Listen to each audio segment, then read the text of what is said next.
Hello, I'm Kads, and welcome back to the free-to-play review. So today's topic is the Lunar Deck of Fate.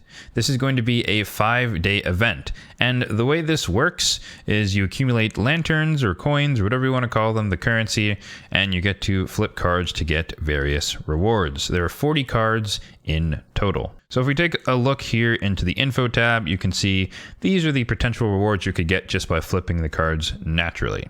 However, there's also a streaking gimmick where if you pull or pick cards of the same rarity 3 in a row, then you are eligible for these fate chests where you can get the more juicy rewards. So you have the common tree, you have the rare tree, and you have the epic tree. And the breakdown of the 40 is that you have 17 common cards, 13 rare cards, and 10 epic cards. So in other words, you would have to get 3 common chests in a row to be eligible for this fate chest and these rewards, one of these. You'd have to get 3 rare in a row to be eligible for these, and you'd have to get 3 epics in a row to be eligible for these. Obviously, getting the rares and the epics are highly unlikely to streak, but even getting 3 commons in a row can be harder than you might think, so be forewarned. And the most important bit of this is how you get points, and it is a combination of dungeon divers and champion training. So those are the 2 sources for the lanterns. So in order to help you guys better understand what exactly all these points mean, I did put together this spreadsheet here since we're looking at a dungeon divers as well as a champion training event. So starting things off with the dungeon diver side of the house, you'll get about 15 lanterns per run if you're running stage 12-3 on brutal, and you'd also be double dipping because that's what you need to do for champion training anyways, so that could be a massive source of getting lanterns overall. But you also have the dragon tournament going on right now, for those of you like myself who are still working on the Python fragments.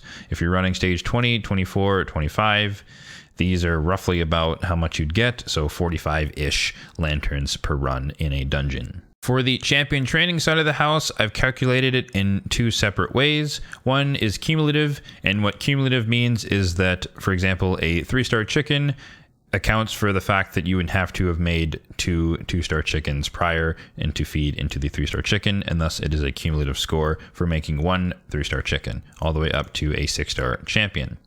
It's worth noting here that for the 4-star and the 5-star chicken, I am accounting for you adding some brews prior to feeding them. And in this case, it would be 4 brews for a 4-star and 4 brews for a 5-star. This is something that you should always be doing for any type of champion training tournament and event, just because you get a lot more extra points for a little bit of silver cost, and most of us have a ton of brews anyways, so it's just a little more efficient for feeding your chickens. Similarly, for the 6-star champion, I am accounting for getting them at least to level 52, because that's roughly where you would need to put them if you want to run the rest of the levels by getting their masteries in Minotaur. But if you don't want to think about it that way, I also have what I'm calling the per capita value, where it's just the points for making 1 of each of the ranks. In order to illustrate what this means, I do have a couple of somewhat realistic scenarios that you could embark on if you wanted to max out this event.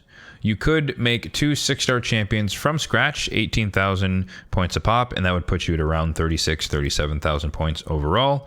And then you'd still have to spend about 1,300 energy in whatever dungeon you'd like in order to max out and get to 40,000 points. And the other case would be to make 1 6-star champion from scratch, and then you would have to spend 8,000 energy roughly in dungeons to get the other rest of the 40,000 points.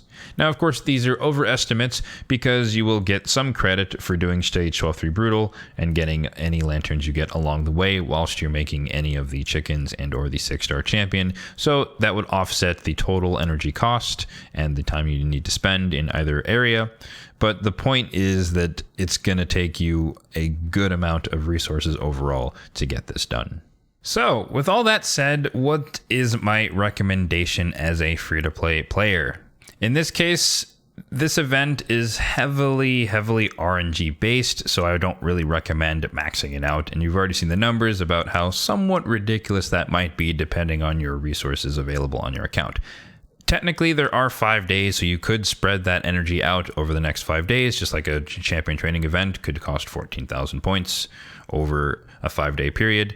But the point is, that's if you're getting a guaranteed legendary tome. Here, you're doing all of that work, or you would be doing all that work for a chance to potentially get a Sacred Shard or a Legendary Tome. It's not guaranteed.